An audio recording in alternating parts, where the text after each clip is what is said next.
வேத வசனம் Immanuel, God with us. Immanuel என்று அழைப்பார்கள். அதனுடைய அர்த்தம் தேவன் நம்மோடு கூட இருக்கிறார். ஸோ ஒரு மிக்ஸ் ப்ரோக்ராம் போல உங்களுக்கு இன்றைக்கு சொல்லிக் கொடுக்கிற இந்த வார்த்தைகள் எப்படின்னா, இயேசு கிறிஸ்துவனுடைய பிறப்பு அல்லது கிறிஸ்மஸ் எவ்வளவு தூரத்துக்கு நமக்கு ஒரு பிரயோஜனமாகவும் நெருக்கமாகவும் இருக்கிறது என்பதை கொஞ்சம் கூட நாம் புரிந்து கொண்டு, அதுல ஸ்பெஷலி பெத்லஹேம் என்ற ஒரு விஷயம் எவ்வளவு தூரத்துக்கு முக்கியத்துவம் படைத்தது. ஸ்பெஷலி தி ஓல்ட் டெஸ்டமென்ட்ல ஈவன் தி ஜெனிசிஸ், என்னாகமம், பூர்வ கால ரித்யத்தா, இந்த மாதிரி எரேமியா, இப்படிப்பட்ட வாக்கியங்களில் எல்லாம் எவ்வளவு தூரத்துக்கு இந்த கிறிஸ்துமஸ் தாக்கம், கிறிஸ்துமஸ் வெளிப்பாடு, கிறிஸ்துமஸ் ப்ராபசி, கிறிஸ்துமஸ் ஒரு எப்படி கிறிஸ்துமஸ் இருக்க போகிறது என்பதை எப்படி எல்லாம் விளக்க முடியும், எப்படி எல்லாம் விளக்கி இருக்கிறார்கள். நாம் அதை அறிந்து கொள்ள நமக்கு ஒரு நல்ல ஒரு சான்ஸ் இன்றைக்கு. ஸோ ஸ்பெஷலி இன்றைக்கு சொல்ல போகிற இந்த மெசேஜினுடைய முக்கியத்துவங்கள், இம்மானுவேல் என்பதற்கு காட் வித் அஸ். ஏன் வெறும் இயேசுன்னு சொல்லிடக்கூடாது, ஏன் தேவன் நம்மோடு இருக்கணும் அப்படின்ற ஒரு விஷயத்தை இந்த இடத்துல கொண்டு வர்றாங்க. அதை நம்ம கவனிச்சுக்கணும். ரெண்டாவது, பெத்லஹேம்னு சொன்னா அது எதை குறிக்கிறது? பரிசுத்த நகரத்தை குறிக்கிறது. அது அப்பத்தின் வீடை குறிக்கிறது. அதே போல ஒரு இடத்தை, அப்பத்தின் வீடு, ஒரு பரிசுத்தத்தின் இடம் அப்படின்னு சொல்றது மேலாக இயேசு கிறிஸ்து நமக்கு வானத்திலிருந்து இறங்கி வந்த ஒரு அப்பம் என்று சொல்லி நம்மெல்லாம் திருவிருந்தில வாசித்தாலும் கூட எவ்வளவு தூரத்துக்கு அதை கவனம் பண்ணணும் நமக்கு தெரியல. ஒவ்வொரு கம்யூனியன் டைம்லயும் நம்ம கிறிஸ்துமஸை தான் மறுபடியும் ஞாபகப்படுத்துறோம். ஆனால் அது கிறிஸ்துமஸுடைய விஷயம் சொல்லிட்டு நம்ம இன்னும் நம்ம மனசுக்கு வரல. ஸோ நானே வானத்திலிருந்து இறங்கின அப்பம்னு சொல்லிட்டு நம்ம மாசம் நம்ம வாசித்தாலும் அது இயேசு கிறிஸ்துவானவர் பரலோகத்திலிருந்து நமக்காக ஒரு அப்பமாக, ஒரு உணவாக, ஒரு சரீர பிரகாரமான உணவு மட்டுமல்ல, ஒரு ஆவிக்குரிய உணவாகவும், அதே நேரத்தில் உலகத்தில் எந்த மனுஷனையும் பிரகாசிப்பிக்கத்தக்க ஒரு ஒளியாக மட்டும் இல்லாமல் அவர் அப்பமாகவும் இருந்து நம்முடைய ஒவ்வொரு அன்றாட தேவைகளை சந்திக்கத்தக்க ஒரு ஆண்டவராக நமக்கு பிறந்திருக்கிறார் என்பதை நாம் ஒவ்வொரு திருவிருந்திலும் வாசிக்கிறோம். ஆனால் அதை நாம் கவனத்தில் வைக்கிறது இல்லை. ஸோ இன்றைக்கு இந்த காரியங்களை கொஞ்சம் நம்ம கவனமா நம்ம கேட்டுக்கலாம். ஏன்னா ஒருவேளை சில விஷயங்கள் நமக்கு புரியலன்னா இன்னைக்கு நீங்க படிங்க. நான் உங்களை வாசிக்க சொல்றது இல்லை, நான் சொல்றதையே நீங்க ஜஸ்ட் சும்மா கேட்டுக்கினா போதும். லூக்கா 1ஆம் அதிகாரம் 5ஆம் வசனம் நீங்க யாரும் வாசிக்க வேண்டாம். யூதேய தேசத்தின் ராஜாவாகிய ஏரோதின் நாட்களில் கிறிஸ்துமஸ் வாக்கியம், அபியா என்னும் ஆசாரிய வகுப்பில் சகரியா என்னும் பெயர் கொண்ட ஆசாரியன் ஒருவன் இருந்தான். அவன் மனைவி ஆரோனுடைய குமாரத்திகளில் ஒருத்தி, அவள் பேர் எலிசபெத். நல்லா கவனிங்க. டோட்டல் ஹிஸ்டரி ஜெனிசஸ்ல இருந்து புதிய ஏற்பாடு வரைக்கும் எவ்வளவு கிளியரா ஒரு ஹிஸ்டரி இப்ப படிக்கிறோம்னா, யூதேயா தேசத்தின் ராஜாவாகிய ஏரோதின் நாட்களில் அபியா என்னும் ஆசாரிய வகுப்பு, கிறிஸ்துனுடைய பாரம்பரியம், கிறிஸ்துனுடைய வழியாய் வந்த கோத்திரங்கள், அந்த வகுப்புல வந்துட்டு தான் சகரியா. சகரியா இந்த இடத்துல நம்ம ஒரு கிறிஸ்துமஸ் டைம்ல படிக்கும் பொழுது ஒரு சகரியா மட்டும் படிச்சுப்போம். சகரியாவுடைய விஷயத்தை படிப்போம், எலிசபெத்தினுடைய விஷயத்தை அவ்வளவுதான் படிச்சுப்போம். ஆனால் இங்க கொஞ்சம் டெப்த்ல நீங்க கொஞ்சம் திங்க் பண்ணி பாருங்க. ஆசாரியன் ஆகிய சகரியா, அவருடைய மனைவி எங்கிருந்து வராங்கன்னா, இங்க கொஞ்சம் கவனமா கேளுங்க. மறுபடியும் அந்த எலிசபெத்ன்ற ஒரு அம்மா எந்த லைன்ல வராங்க? ஆரோனுடைய குமாரத்திகளில் ஒருத்தி. So you need to just again go back to the Old Testamentல, பழைய பாட்டுல போகும் பொழுது ஆரோன் யார்? ஆரோனுடைய சந்ததி யார்? அவனுடைய குடும்பத்தார் யார் வழி வழியா வந்தது. அந்த வழியிலே வந்த ஒருத்தி பேர் தான் இங்க எலிசபெத் என்றாங்க. சோ இந்த ஹிஸ்டரி எவ்வளவு தூரத்துக்கு நமக்கு ஒரு பிடிப்பு கொடுக்குது. ஒரு கிறிஸ்மஸ் எங்க ஸ்டார்ட் ஆகுது அப்படின்றத கொஞ்சம் யோசித்து பாருங்க. கர்த்தர் எப்படி தொடக்கத்திலிருந்தே மனுஷனை மீட்கும் பொருளாக கன்ஸ்ட்ரக்டிவாக ஒரு கட்டமைப்பாக ஆண்டவர் இந்த உலகத்தின் மனுஷரையே கொண்டு வந்திருக்கிறார். ஏதோ ஒரு தீர்க்கதரிசி மூலமாகவும் ராஜாக்கள் மூலமாகவும் ஒரு ஆசாரியர் மூலமாகவும் அப்படின்னு சொல்லிட்டு சீர்திருத்தத்தை கொண்டு வரதான் நம்ம படிக்கிறோம். ஆனால் இந்த ஒரு சின்ன வசனம் லூக்கா 1:5 வாசிக்கிற இந்த சின்ன வசனம் எவ்வளவு டோட்டல் டீடைல கொடுக்குதுன்னா, யூதேயா தேசத்தின் ராஜாவாகிய ஏரோது, ரைட், ஏரோது நமக்கு நல்லா தெரியுது. அவருடைய நாட்கள்ல திரிய ஓல்ட் டெஸ்டமென்ட் போறாங்க. எப்படி? அபியா என்னும் ஆசாரிய வகுப்புல வந்து ஒரு தான் சகரியா, ஆரோனுடைய குமாரத்திகள் அவங்களுக்கு பிறந்த அந்த லைனா வந்து ஒரு தான் எலிசபெத். இவங்க ரெண்டு பேரும் இந்த இடத்துல ஒரு நமக்கு ஒரு முக்கியத்துவத்தை கொடுக்கறாங்க. எவ்வளவு தூரத்துக்கு ஒரு கட்டமைப்பு, எப்படிப்பட்ட ஒரு கன்ஸ்ட்ரக்டிவ் ஃபேமிலி லைஃப் கர்த்தர் கொண்டு வந்தா. இன்றைக்கு அருமையான இயேசு கிறிஸ்து ஒரு பரிசுத்தவான்களுடைய லைன்லயே கொண்டு வந்து அவங்க எப்படி ஒரு பரிசுத்த ஆண்டவராக இயேசு கிறிஸ்து பிறக்க முடியும்னா, ஒவ்வொரு ஆளையும் கர்த்தர் எவ்வளவு தூரத்துக்கு ரெகக்னைஸ் பண்றாரு. ஓல்ட் டெஸ்டமெண்ட்ல இருந்து நியூ டெஸ்டமெண்ட் வரைக்கும் இவங்களுடைய லைன்ல பாத்தீங்கன்னா ஒரு மத்தேயு 1:1-17 வரைக்கும் நீங்க படிக்கும் பொழுது அந்த சந்ததியினுடைய லைனை நீங்க பார்க்கும் பொழுது ஒருத்தர் அதுல மிஸ்டேக் ஆனதா தெரியாது. there was one person mistake ஆகி போச்சு. அவர் வந்து தப்பான விதத்துல நடந்துட்டாரு. ஆனா அந்த இடத்துல ஆண்டவர் மறுபடியும் அந்த லைனை கண்டினியூ பண்ணல. அவங்களுடைய பிள்ளைகளை யாரையும் தேர்ந்தெடுக்கல. அதுக்கப்புறம் வர்ற குழந்தைகள் இருந்து ஒருத்தரை தேர்ந்தெடுத்து அப்புறம் தான் அந்த இயேசு கிறிஸ்துவினுடைய பிறப்பை கண்டினியூ பண்ணுவதற்காக அந்த சந்ததியை கர்த்தர் உருவாக்குறார். சோ இது வந்து ஒரு பிளான். நான் என்ன பிளான் விசுவாசியே, நம்ம ஒவ்வொருத்தருமே ஒரு முக்கியத்துவம் வகிக்கிறவர்களா இருக்கிறோம்.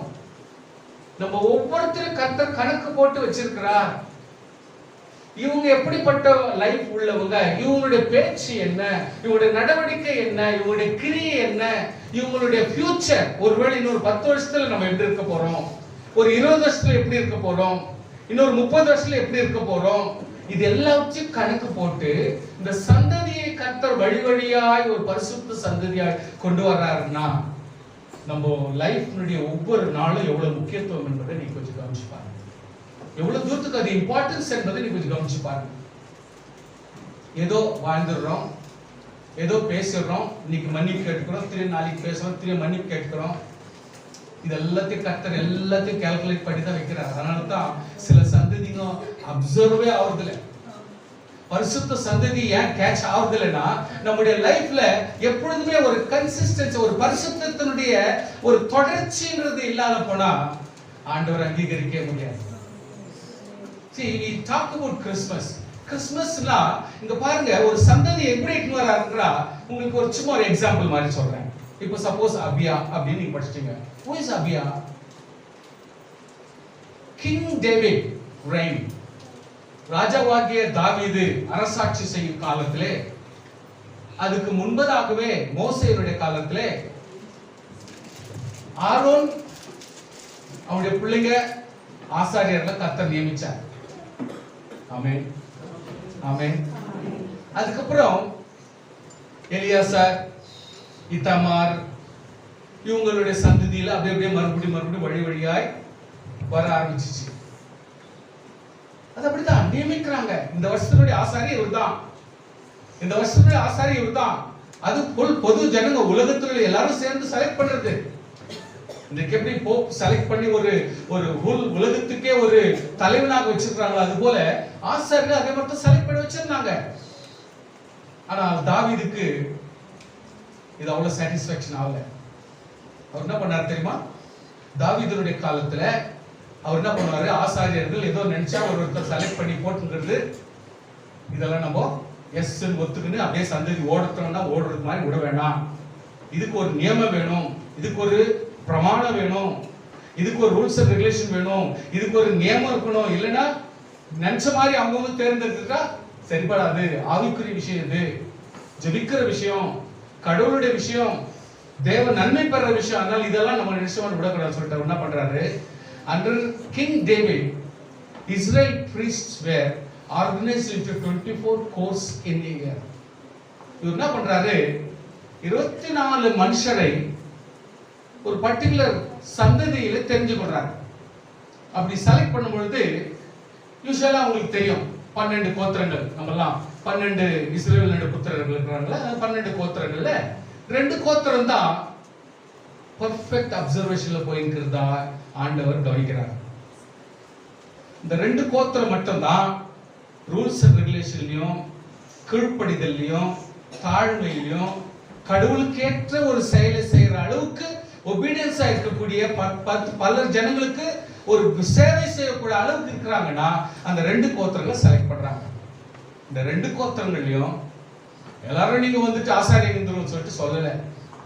அவங்க என்ன பண்றாங்க, a priest from each course serve a week in the temple ministry. ஒவ்வொரு பிரீஸ்டும் செலக்ட் பண்ற 24 பிரீஸ்ட் செலக்ட் பண்றாங்க. அந்த 24 பிரீஸ்ட் எப்படி செலக்ட் பண்றாங்கன்னு நான் சொல்றேன். இவங்க செலக்ட் பண்றவங்க ஒரு வருஷத்துல 2 முறை தான் அவங்க ஆசாரியா வர முடியும். சோ 24 24 48 டோட்டலா 52 வாரங்கள் இருந்தாலும் அந்த 48 வாரங்களுக்கு மட்டுமே இந்த 24 பேருக்கு சான்ஸ் கொடுக்குறாங்க. அப்போ ஒரு வாரம் இன்றைக்கு நான் ஆசாரி நான் இருந்துட்டேன்னா நெக்ஸ்ட் என்னுடைய டர்ன் 24 மந்த்ஸ்க்கு அப்புறம் 24 வீக்ஸ்க்கு அப்புறம் வரப்போகுது. அப்போ இன்னொரு வாரம் நான் சர்வ் பண்ணலாம். டோட்டலா ஒரு வருஷத்துல 2 வாரம் மட்டும் தான் நான் சர்வ் பண்ண முடியும். சோ இப்படி சீரியஸா கனெக்ஷன் பண்ணி இவங்க செட் பண்றாங்க. சோ ஒரு வாரம் twice a year மட்டும் தான் ஊழியம் செய்ய முடியும். இதை எப்படி புரிஞ்சுக்கலாம்னா, 1 நாளாகமம் நீங்க படிக்க வேணா, 1 நாளாகமம் 24:5 வாசிக்கிறோம். எலெயாசாரின் புத்திரர்களும் இத்தாமாரின் புத்திரர்களும் இவங்க 2 பேர் தான் இந்த சந்ததியில கர்த்தருக்கென்று ரொம்ப கிரமமா போறதா எல்லாருடைய அப்சர்வேஷன்ல வந்துட்டு இருக்குது. அதனால இவங்க என்ன பண்றாங்க, பரிசுத்த ஸ்தலத்துக்கும் தேவனுக்கு அடுத்த காரியங்களில் பிரபுக்களாய் இருக்கும்படி லீடர்ஸா இருக்கும்படி இவங்க தான் அந்த தொழுகைக்கு காரணமா இருக்கும்படி, தொழுகையினுடைய சகல கிரியைகளுக்கும் ஹெட் லீடரா இருக்கும்படி அல்லது ஆசாரியர்களா இருந்து செயல்படும்படிக்கு இவங்களதான் தேர்ந்தெடுக்கிறாங்க. தேர்ந்தெடுக்கும் பொழுது சும்மா நினைச்ச மாதிரி ஏதோ அவன் இஷ்டத்துக்கு இவன் இஷ்டத்துக்கு ராஜாவின் இஷ்டத்துக்கு பண்ணாதபடிக்கு எல்லாருடைய பேரை குலுக்கி போட்டு அந்த குலுக்கல் முறையில எடுக்கிறாங்க. அப்போ யாருக்கும் பிரச்சனை வர்றது இல்லை, யாருக்குமே அதாவது ஒருமைப்பாடா வராது. அதனால இந்த இடத்துல என்ன பண்றாங்க, பிரபுக்கள் ஆகும்படிக்கு இவர்களுக்கும் அவர்களுக்கும் வித்தியாசம் பண்ணாமல் சீட்டு போட்டு அவர்களை வகுத்தார்கள். சோ இந்த ஒரு விஷயத்தை எப்படி செய்யறாங்கன்னா 1:24 7-19 வரைக்கும் பார்க்கும் பொழுது ஃபர்ஸ்ட் சீட் வந்து யோயாரிபின், எதாயாவின், ஆரிமின், செயோரிமின், மல்கியா, மியாமினின், அக்கேட்சியன். 8வதுல வர்றவர் தான் அபியா. 8ஆம் வசனம் 8வதுல வர்றவர் தான் அபியா. சோ அப்பவே நம்ம பரிச்சை பாருங்க, சகரியா அப்படின்ற ஒரு எந்த ஒரு வம்சத்துல எந்த ஒரு சந்ததியில எந்த ஒரு லைன்ல வராரு அப்படின்னு பார்த்தா 8வதா செலக்ட் பண்ணப்பட்ட அபியாவின் பேர் வழி அப்படின்ற வருது. சோ நம்ம எதை ஒன்றும் வாசிக்கும் பொழுது ஒரு கன்ஸ்ட்ரக்டிவ் எவிடன்ஸ் வேணும். எதை நம்ம பேசினாலும் எதை நம்ம புரிஞ்சு கொண்டாலும் அதுக்கு ஒரு பேஸ்மெண்ட் இருக்கணும். சோ தாவீது காலத்துல அவங்க என்னன்றாங்க, நினைச்ச மாதிரி அவங்கவுங்க ஒரு ஆசாரியா இருந்துட்டு போயிடுறது, அப்படியெல்லாம் விட்டா கடவுளுடைய வேலையை வந்து அசதியா தேவை செய்ய வேண்டாம், நம்ம நியமிக்கலாம், அவங்கவுங்க பொறுப்புல விடலாம். அப்போ ஒரு வருஷமெல்லாம் ரொட்டேஷன் அப்படியே போகும். அப்படி போனதுனால தான் இன்றைக்கு வரைக்கும் ராஜாக்கள் மாறினாலும் தீர்க்கதரிசிகள் மாறி இறந்து போய்விட்டாலும் அட் பிரசன்ட் இப்ப இயேசு கிறிஸ்து பிறந்த காலகட்டத்துல அபியாவுடைய சந்ததியிலிருந்து லைனா வந்தவன் தான் சகரியான்னு நமக்கு தெரிஞ்சு. கரங்களை தட்டி அப்பதான் நமக்கு புரியுது, ஓஹோ தாவீது செலக்ட் பண்ண இந்த குரூப்ல 24 பேர் குரூப்ல 8ஆவதா செலக்ட் பண்ணப்பட்டவர் தான் அபியா. அந்த சந்ததியில வந்தவர் தான் சகரியா அப்படின்னு இப்ப நமக்கு ஒரு கணக்கு வருது சொல்றோம். சோ இந்த ஹிஸ்டரி எல்லாம் பெருசா படிச்சுக்கிட்டு நமக்கு என்ன பிரயோஜனம் பாஸ்டர்னா, நான் என்னன்றேன், உன்னுடைய யார் யார் தலைமுறை தலைமுறை தலைமுறை யார் யார் வந்தாங்கன்றது புரிஞ்சுக்கிறதுக்கு நமக்கு பலம் பத்தாது. நான் என்ன சொல்றேன், இன்றைக்கு விசுவாசிகளா இருக்கிற நம்முடைய வாழ்க்கையில, இன்றைக்கு பரிசுத்தமானா இருக்கிற நம்முடைய வாழ்க்கையில நம்ம கொஞ்சம் மனசு புரிஞ்சுக்கணும். கர்த்தர் என்னுடைய சந்ததி, என் பிள்ளைங்க சந்ததியில ஆண்டவர் இப்படிப்பட்ட ஒரு பரிசுத்தமான லைனை கொண்டு வரணும்னு சொல்லிட்டு ஆண்டவர் யோசித்தாருன்னா, அதுல நான் என்னுடைய தலைமுறையா இருக்கக்கூடாது, அது ஏன் கர்த்தர் தெரிஞ்சு கொள்ளக்கூடாது அப்படின்னு நம்ம யோசித்தா ஏன் அது தப்பாகும்? அது ஏன் தப்பாகணும்? நம்ம ஏன் ஒரு நல்ல ஒரு பரிசுத்த லைனை உருவாக்க கூடாது? நம்ம ஏன் நம்ம பிள்ளைங்க நம்மள போல நம்மளுக்கு மேல ஒரு பரிசுத்தமான இருக்க கூடாதுன்னு ஏன் யோசிக்கணும்? யோசிக்க கூடாது. சிந்தித்து பாருங்க, நாம் ஏன் ஒரு வாய்க்காலா இருக்க கூடாது? இனி ஒரு சந்ததிக்கு இப்படி பேசுறோமே, அபியா யாருப்பா அபியா, சகரியா உங்களுக்கு தெரிந்தா, அவ்வளவுதான் போதும் போ அப்படின்னு நீங்க விட்டுட்டா ஹிஸ்டரி எப்படி படிக்க முடியும்? நம்முடைய சந்ததிக்கு நம்ம யார் வாய்க்கால கொடுக்குறது? நமக்கு வழி யார் கொடுக்குறது? பேசுறோம், என் பிள்ளை சரியில்லை, அவன் சரியில்லை, இவன் சரியில்லை. நீ சரியா இருந்தா உன் பிள்ளை தானா சரியா. நீ வழி வழியா சொல்லி கொடுத்தா உன்னை பின்பற்றுக்கு உன் பிள்ளைங்க கண்டிப்பா ஃபாலோ பண்ணுவாங்க. நீ எப்படி சொல்லி கொடுக்குறியோ, நீ எப்படி வாழ்க்கிறியோ, எப்படி தும்புறியோ, எப்படி கோவப்படுறியோ, எப்படி அன்பா இருக்கிறியோ, அதுக்கு தகுந்த மாதிரி உங்க பிள்ளை உங்க கூடவே கத்துக்குவான். அவன் அந்த சந்ததி உருவாக்குவான். நீங்க போயிட்டு இப்படி இருறா அப்படி இருறா, இந்த மாதிரி டிக்டேட்டர் வேலை எல்லாம், ராஜாக்கள் வேலையெல்லாம் இந்த காலத்துல நடக்கிறது இல்லை. நமக்கு அன்பான வேலை தான் நடக்குது இந்த காலத்துல. அதனால கர்த்தருடைய பிள்ளையே, இந்த அபியான் வழியில இவங்க எல்லாம் கொண்டு வந்து இஸ்ரவேலின் தேவனாகிய கர்த்தர் அவர்கள் தகப்பனாகிய ஆரோனுக்கு கற்பித்தபடியே அவர்கள் அவனுடைய கட்டளை பிரகாரம் தங்கள் முறை வரிசையில் கர்த்தருடைய ஆலயத்துக்குள் பிரவேசிக்கும் அவருடைய ஊழியக்காரருக்காக பண்ணப்பட்ட வகுப்புகள் இவைகளே.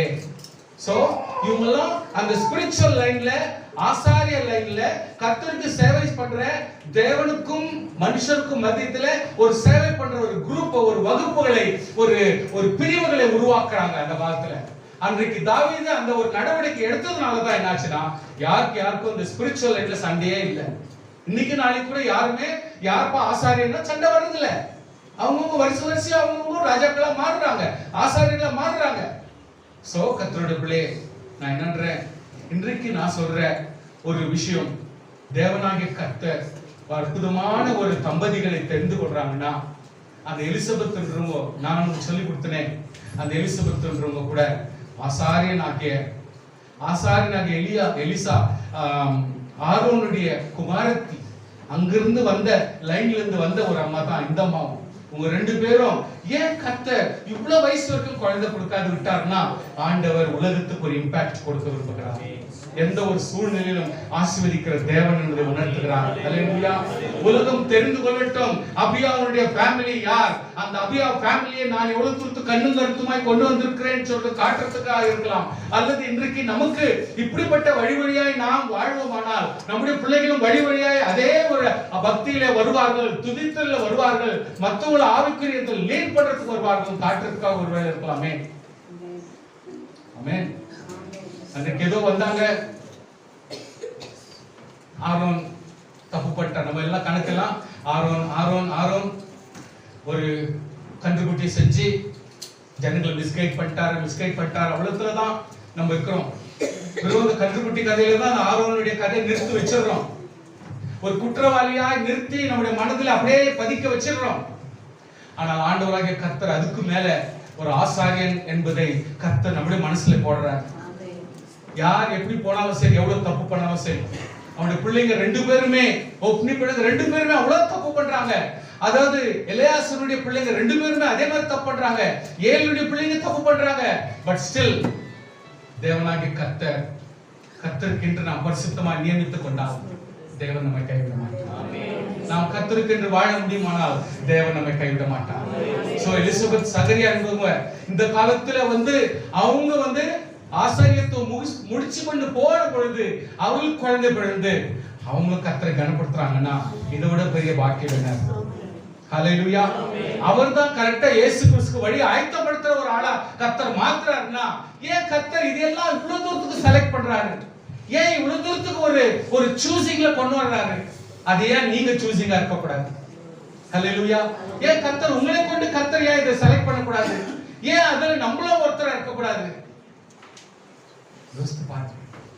சுவாசியே, இன்றைக்கு உங்களுக்கு சொல்லுகிற விஷயம் யாரா இருந்தாலும் சரி, ஓல்டேஜ் ஆயிட்டு எந்த வழியிலும் எனக்கு ஒரு வழியே இல்லை, என்னுடைய லைஃப் அவ்வளவுதான், ஆசாரி ஊழி செஞ்சு அதோட வீட்டுக்கு போயிட்டு அவ்வளவுதான் என்னுடைய மரணம் தான் அப்படின்னு நினைக்கிறத விட ஆண்டவராகிய கர்த்தர் உனக்காக ஒரு யோவான் ஸ்நானனை கொடுக்க போறார். அது கொஞ்சம் புரிஞ்சுக்க. உலகமே இன்றைக்கு வியக்கத்தக்க ஒரு மனுஷன், உலகத்தோடு கரைப்படாதவனும் உலகத்தாரால் எந்த விதத்திலும் பாதிக்கப்படாத ஒரு மனுஷன் தான் இந்த ஜான் தி பேப்டிஸ்ட். அவனை உருவாக்கத்தக்க ஒரு ஆட்களாக கர்த்தர் இவங்களை தெரிஞ்சுக்கிறாங்கன்னா ஏன் கர்த்தர் சந்ததியை கர்த்தர் உருவாக்குகிறார்? ஏன் உங்களை உருவாக்கி இருக்கிறார்? உங்களுக்கு பின்பாக தேவன் எப்படி ஆட்களை கர்த்தர் தெரிந்து கொள்ள முடியும்? ஏன் கர்த்தர் உங்களை தெரிந்து கொண்டார்? அதுக்கு காரணம் என்ன? கொஞ்சம் கூட நம்ம யோசிக்கணும். அதனால ஃபர்ஸ்ட் பாயிண்ட், எப்பேற்பட்ட நம்ம ஆளா இருந்தாலும் தேவனாகிய கர்த்தர் நமக்கு ஒரு பலனை கொடுக்க விட மாட்டார். நீ சகரியா இருந்தாலும் சரி, எலிசபெத்தா இருந்தாலும் சரி, உன்னை ஆசீர்வதிப்பதே கர்த்தருடைய சித்தம். மரியாளாக கர்த்தர் தெரிந்து கொள்ளவில்லை, சாவரேன் அட்லீஸ்ட் எலிசபெத்தாக தெரிந்து கொண்டாரே, கர்த்தருக்கு ஸ்தோத்திரம். ஹல்லேலூயா. அபியா வழியில இன்றைக்கு சகரியாவை தெரிந்து கொண்டாரே, கர்த்தருக்கு ஸ்தோத்திரம். ஆமென். இரண்டாவதாக பெத்லெஹேம். பெத்லெஹேம் உலகத்திலே ரொம்ப சின்ன நகரம், வெரி வெரி ஸ்மாலஸ்ட் சிட்டி. ஒரு சரியா சொல்ல போனா நம்ம ஊர் கூட கிடையாது, நம்மளுடைய இருக்கிற இடமும் கிடையாது, அவ்வளவு சின்னது. ஆனால் அதை போய் கணக்கில் வைக்க முடியுமா? அதை போயிட்டு நம்ம மனசுல வைக்க முடியுமா அப்படின்னு யோசிக்கிற வேலைதான். ஆனால் ஆண்டவராகிய கர்த்தர் இந்த இடத்துல என்ன சொல்கிறார்? Bethlehem Ephrathah was the birthplace of King David. தாவீதுடைய பிறந்த இடம் தான் பெத்லெஹேம்.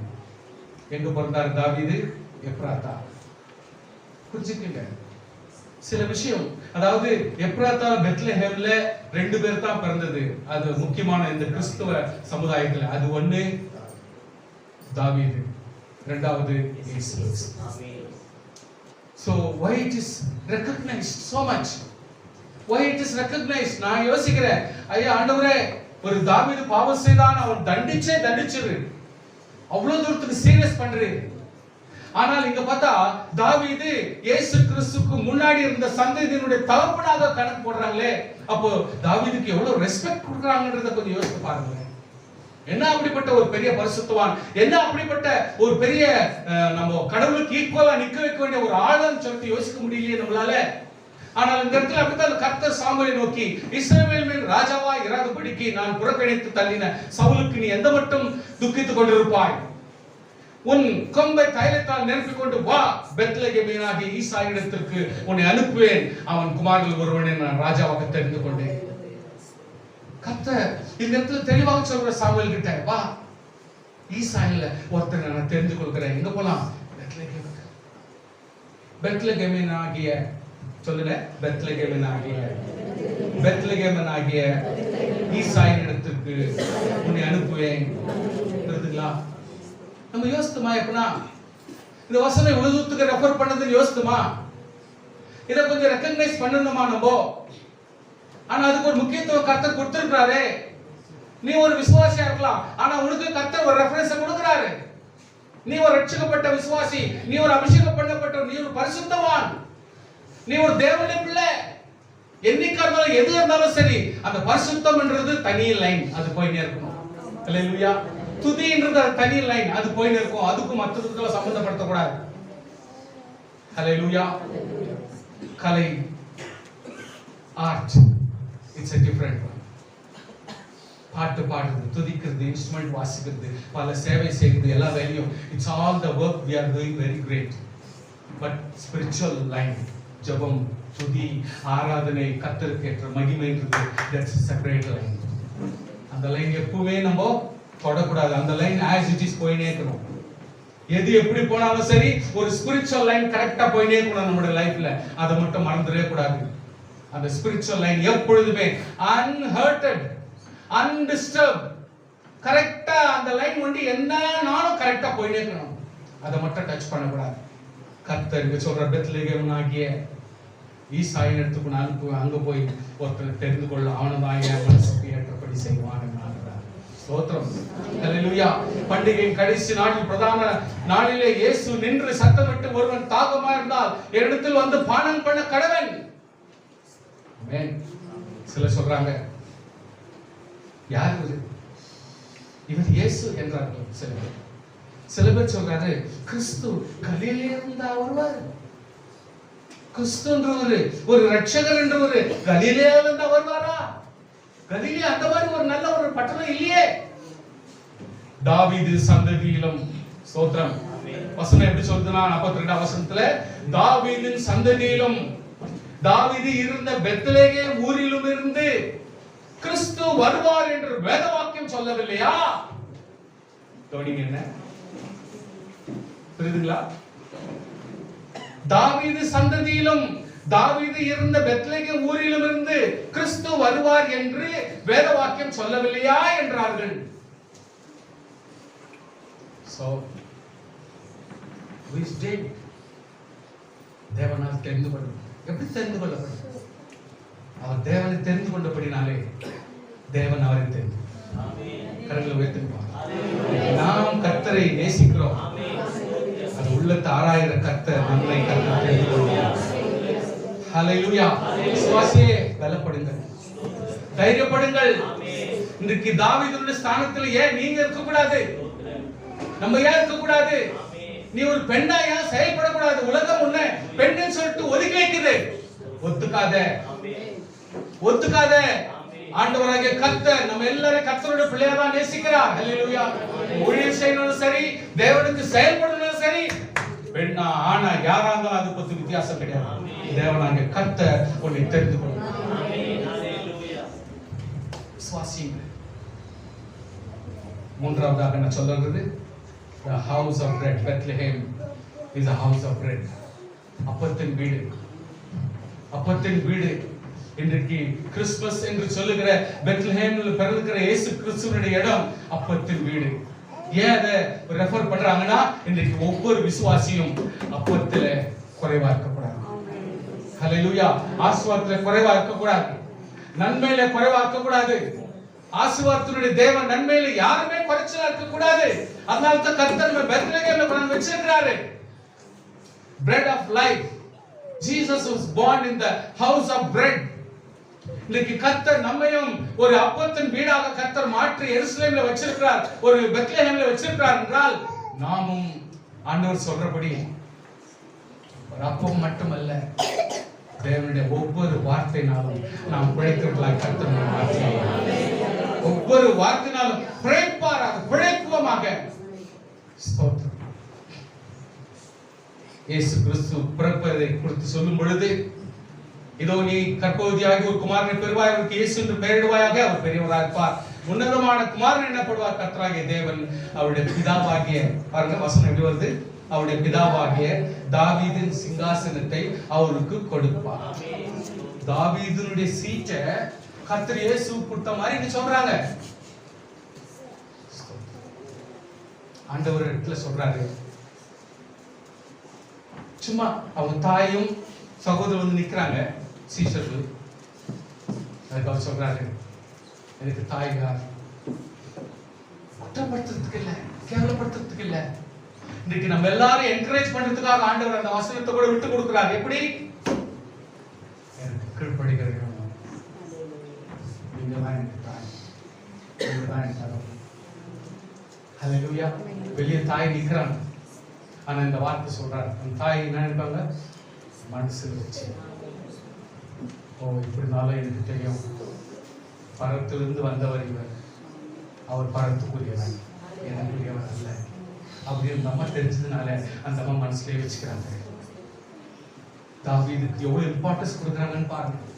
தாவீதுனுடைய சீட்டை இன்றைக்கு ஆண்டவராக இயேசு கிறிஸ்து கொடுக்கிற மாதிரி பேசுறாங்க. இயேசு கிறிஸ்து யார்? தாவீது யார்? அப்பொழுது யோசேப்பும் தான் தாவீதின் வம்சத்தானும் குடும்பத்தானுமாய் இருந்தபடினாலே, புரிஞ்சுக்கிறீங்களா?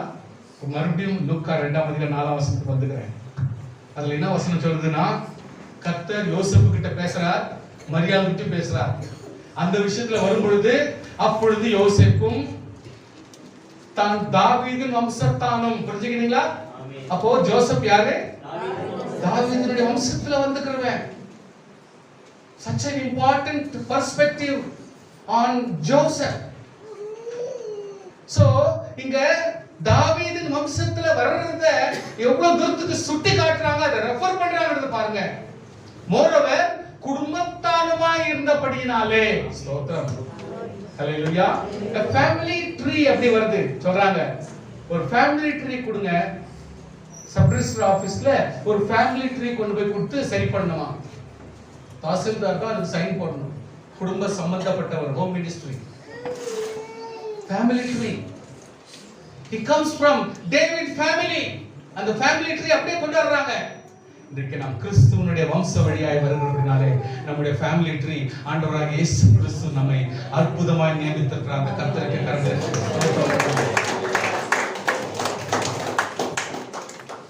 கலிலேயா நாட்டில் உள்ள நாசரேத்திலிருந்து யூதேயா நாட்டில் உள்ள பெத்லகேம் என்னும் தாவீதின் ஊருக்கு போனான். ஆமென், ஹalleluya. அவங்க எழுதுறாங்க, நீ எந்த ஊர்ல பிறந்தியோ அந்த ஊர்ல போயிட்டு உன்னுடைய ஆதார் கார்டு ரெஜிஸ்ட்ரேஷன் பண்ணணும். உன்னுடைய ஆதார் கார்டு, உன்னுடைய ஐடென்டிஃபிகேஷன், மிடில் ஈஸ்ட்ல சொல்வாங்க அக்காமா, கெட் யுவர் அக்காமா, கெட் யுவர் ஐடென்டிஃபிகேஷன். இது சொல்றாங்க ஆதார் கார்டுன்றாங்க இந்தியால. உன்னுடைய ஆதார் கார்டு பண்ணணும்னா நீ எந்த ஊர்ல பிறந்த அந்த வீட்டுக்கு போகணும். அதனால தான் கலிலேயா நாட்டில் உள்ள நாசரேத்து ஊரில் இருந்து யூதேயா நாட்டில் உள்ள பெத்லகேம் அங்கேயும் மறுபடியும் ரெஃபரன்ஸ் கொடுக்கறாங்க. தாவீதின் ஊருக்கு போனான். எவ்வளவு தூரத்துக்கு அந்த வார்த்தை எப்படி வருது பாருங்க. கர்த்தர் உன்னை தெரிந்து கொண்டார். உங்களை கர்த்தர் அற்புதமாக எப்படிப்பட்ட அங்கம் வகிக்கிறீங்க, எப்படிப்பட்ட இம்பார்ட்டன்ஸ் வருது. What people say, don't worry. உங்களை யார் என்ன நினைக்கிறாங்க அதை பத்தி கவலைப்படாத. 10 பேர் உங்களை பிரைஸ் பண்றாங்கன்னா 25 பேர் உன்னை காயத்துக்கு பின்தான் பண்ணிக்குவாங்க. வெளியில தெரியாது. புரிஞ்சுக்கோ, இதான் லைஃப், இதான் உலகம். விசுவாசிகளானவங்க சரி, அவிசுவாசிகளானவங்க அவங்களுடைய பெர்ஸ்பெக்டிவ் அவ்வளவுதான், அவங்களுடைய நோட்டம் அவ்வளவுதான், அவங்களுடைய நோக்கம் அவ்வளவுதான். You don't worry. உன்னை கர்த்தர் தெரிந்து கொண்டார். ஹalleluya. கர்த்தர் உன்னை ஆசீர்வதிப்பார். ஆமென். அப்பத்தின் வீடு, தாவீதுடைய நகரம். இன்றைக்கு Emmanuel, God is with us. இன்றைக்கு இயேசு, யோசேப்பு, மரியாள் is also one of the same descendants. இப்படி கர்த்தர் இதெல்லாம் தெரிஞ்சுக்கிது. நமக்கு ஒரு கிறிஸ்துமஸ்னுடைய செய்தி எவ்வளவு பரபரப்பா, ஒரு பந்தங்களும் ஒரு சொந்தங்களும் எவ்வளவு ஒரு அரவணைப்பா அந்த ஃபேமிலி ட்ரீல கொண்டாடுறாருன்னா, நாம் யாருமே மறக்கப்படுவதில்லை. நாம் யாருமே மறக்கப்படுவதில்லை. நீங்கள் ஒரு காலம் மறக்கப்படுவதில்லை. ஒருத்தருக்கு ஒருத்தர் கரங்களை பிடிங்க, ஒருத்தருக்கு ஒருத்தர் கரங்களை பிடிங்க. மத்தவங்க ஜெபம் பண்ணுங்க. வாசிக்கிற கடைசி ஒரு வசனம் உங்களுக்கு நல்லா தெரியும். பிலேயாம், பலாம் எவ்வளவு தூரத்துக்கு ஒரு கழுதையால காய்த்துக்கப்பட்டு, ஒரு கழுதை பேசி ஒரு ஷேம்ஃபுல் ஆகிற ஒரு தீர்க்கதரிசியா மாற வேண்டிய சூழ்நிலை வந்துச்சு.